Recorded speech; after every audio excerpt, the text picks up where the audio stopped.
Hey there, how you doing, Valley Hounds? I'm excited to talk about something I'm very passionate about. I'm passionate about real estate cycles. I wrote a special report, back in 2000. I've been through probably 4 or 5 real estate cycles, but it's so important to understand the right timing to buy your real estate investments. So in this video, I'm going to talk about timing. I'm going to talk about what real estate cycles are. I'm going to talk about where we are in this cycle right now. I want you to understand this, so stay tuned. I'm going to sit down and go through my special report, some of the graphs, and I want you to pay attention and have fun. All right, well, let's dig into this stuff here, this understanding real estate cycles, and where we are today. What's going to go on? So towards the end of the video, I'm going to talk to you a little bit about where are we today? And I got a nice little chart that shows you all the real estate cycles, the ups, the downs, the expansions, the contractions, everything. And we've got 4 different phases in there. We're going to go through that, but we got to understand what real estate cycles are first. And unfortunately, a lot of even professionals don't really understand real estate cycles. You think about it, Warren Buffett has been through probably 6 real estate cycles, and he makes all his money in the bottom part of the real estate, the bottom part of the economy cycle, right, in the stock market.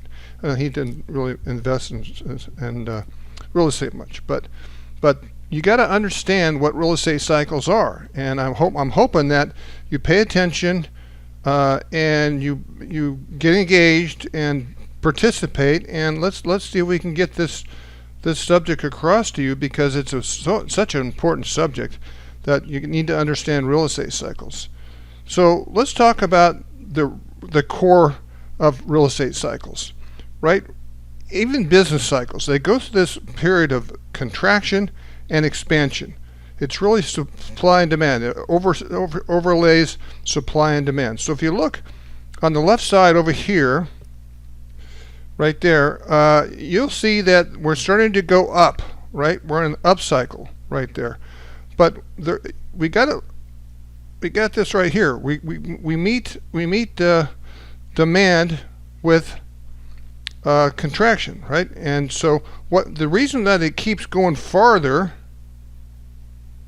is because it's lag, right? When you build a new building, a new apartment building, or office building, or retail building, or even houses, but the bigger commercial properties take about 18 months. So once we hit the contraction phase where we're starting to go down, construction continues to go on. So we have more supply.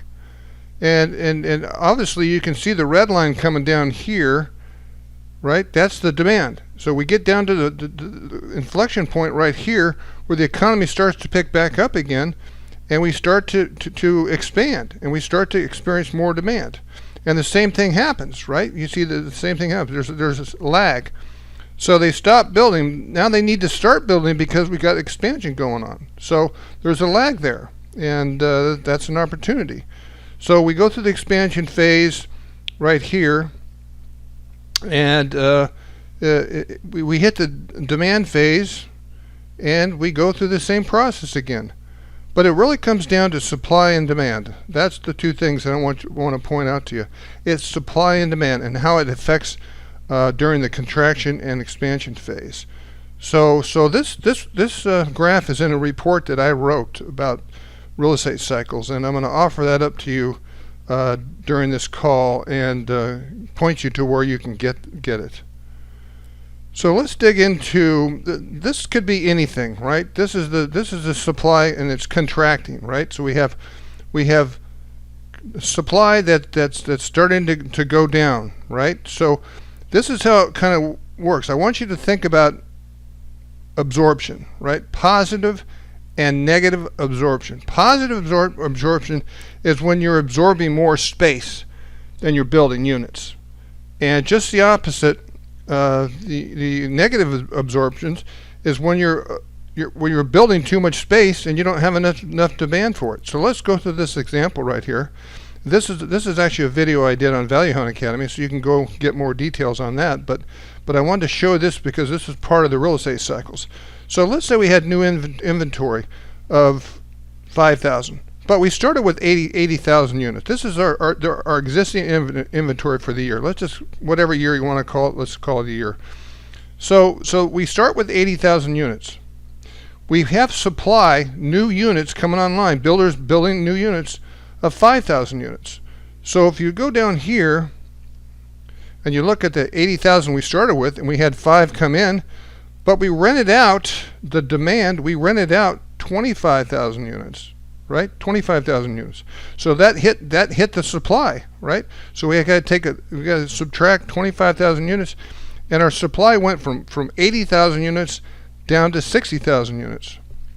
Right? That's contracting supply. This is positive absorption. This is positive stuff because we have less inventory than we have demand, right? If you look here, we got 5,000 units coming online this year, but we have a need for 25.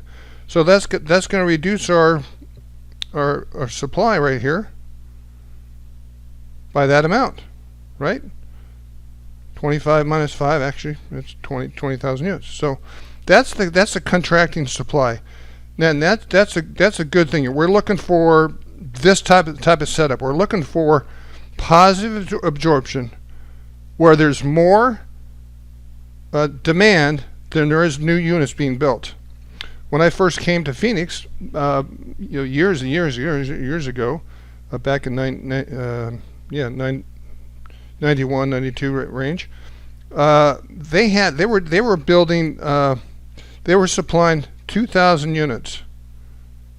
2,000 units. The builders. And the supply was starting to go down when I got here because there was such a big demand. They were renting out about 6,000 units. So if you take the 2,000 they're building and the 6,000 that they're renting out, they hit the demand, the supply here by $4,000 units. And so it went down. The supply goes down. When supply goes down and demand goes up, rents go up. That's what we're trying to set ourselves up with, is to get in the mode of increased rents, right? And the timing is everything. So let's go on here. Now this is just the opposite. Here we have new inventory. This is part of the lag. When the market starts to go down, right? The builders are already building, right? It's a lag. They got to finish what they're building. So they add more units. They add 25,000 units right there to an already existing inventory of 80,000. So if you take the 80,000 over here and you add the new 25,000, but you rented out 5,000 units, so you're going to take that out over here, you're going to end up with 100,000 units. So you started with 80,000 units, ended with 100,000 units that year because you had negative absorption. This is what you want to stay away from. But this is the thing to start to look for, because these are buying opportunities. When you start to see negative absorption, you're seeing problems in the marketplace. And therein lies the opportunity to buy some great deals. So I hope you understand that. It's really about the supply and demand. And in this case, we're expanding, and the supply is expanding anyways. And it's getting bigger. It got bigger by, 20,000 units. If you wouldn't rent out any units, you would have grown by 105 units. So, all right. So what happens when all this, the supply and demand? These are the 4 different cycles: the down cycle, the up cycle, construction cycle, saturation cycle. So what happens? This is kind of, we're going to monitor the new supply, the demand, the vacancy, rent growth, cap rates, investor interest. So in a down cycle, when we have more supply than we have demand, right? We're going to have more vacancy, obviously. The rents are going to go down, cap rates are going up, which means values are going down, and interest from investors is going down. So now we get in an up cycle. Right? This is a great cycle to be in, because now we have the new supply kind of meets what we call equilibrium, and I'll talk about that in a second here. But it's kind of equal because the supply and demand kind of match each other. Demand goes up just a little bit. Vacancies going down modestly. Rent growth is starting to go up. Cap rates are starting to go down more investor interest. That's which is pushing down the cap rates. Now the construction cycle is the big cycle we like to focus on, because that's when we get to the point when the market's starting to change and we've absorbed a lot of the vacant space, and now we need to build more, right? So when we start to build more, the supply goes up, right? We're going to start to add to that pile of inventory because the demand's going up, and you can see the demand right here going up.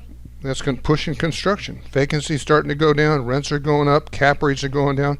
Now investors are really excited.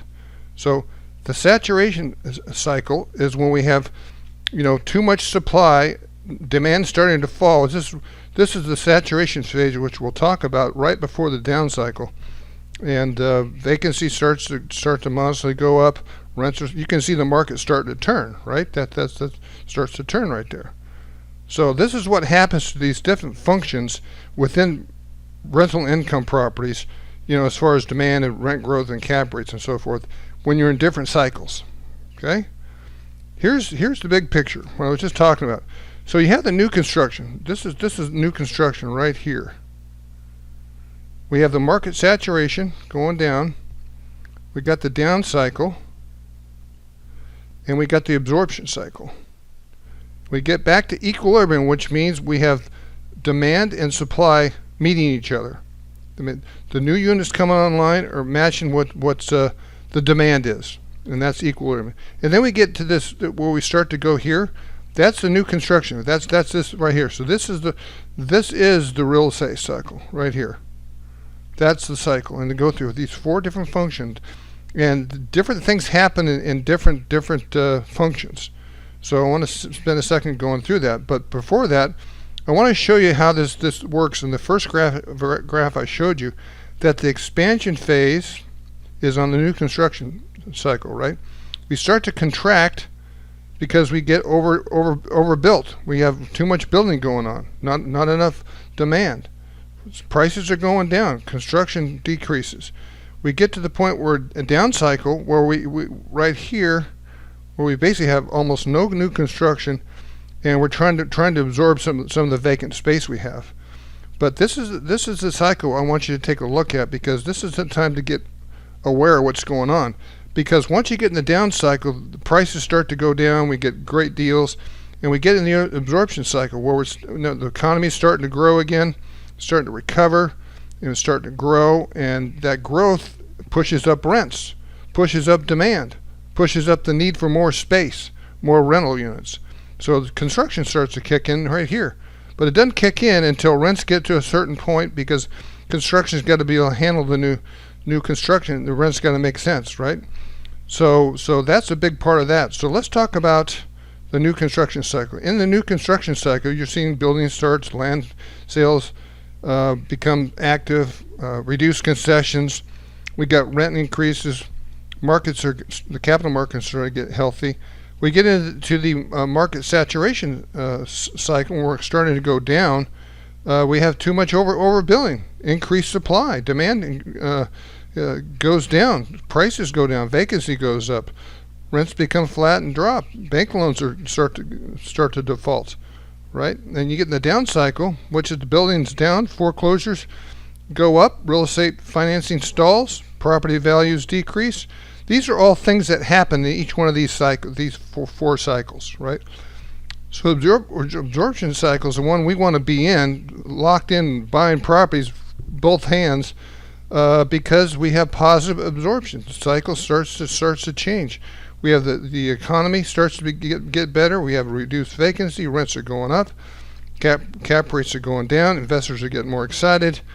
So this is I have a report that I'm gonna have you guys have access to. It's going to be free. No, don't charge for it. But I want you to understand what this is, and how to take advantage of real estate cycles. So I hope that gave you some information on how to understand real estate cycles and to learn from them, because I want to talk about real quick where we are in the real estate cycle.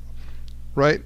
Every market is unique. Every market is different because they have different supply and different demand outputs, right? So you got to figure out where you are in your marketplace. The best place to go is to go to we go to Marcus and Millichap. They have some great quarterly reports on your marketplace, and they'll tell you all this stuff. And you're looking for more demand than you're looking for supply. That's the setup you're looking for. But I think overall, generally, the market we're in right now, we're almost at the interest rates are so cheap right now, so low, that we can get construction loans. But construction has gotten so expensive, so it's starting to slow down a little bit. So we are right about there, generally in the marketplace, right there. I've been in this marketplace. I've been through 4 different cycles, maybe 5. But I'm thinking about jumping back in. I'm seeing some opportunities here, because we're going to go through this phase here, market saturation phase, and then we're going to go through a down cycle, and I want to be ready for that. And so I'm thinking about that. So you guys, think about what you want to do down the road, because if you can get in down in this range right here, this is where all the money's made. Well, I mean, not all the money, but a big part of the money. We made 6 times our money down in this phase here last cycle. So we are right here. We're still building. The new construction stuff's going up. Affordable housing's a big issue, but we're right there, and so we're getting close to market saturation. We got to wait for maybe interest rates to go up until we start building too much. But contact via the internet Marcus & Millichap or one of the other big brokerage houses, and find out where you are in your local marketplace. If you're building too much, but not building enough, building equilibrium, which is equal, right? Building and rentals equal each other. So check that out. I hope you've got some good information from this. Any questions, you can get a hold of me at craig@valuehandacademy.com, my email address. And down below, I'm going to tell you where to get the special report that goes into detail about real estate cycles that will give you more information. So remember valuehandacademy.com, because we got lots of free resources. Take care.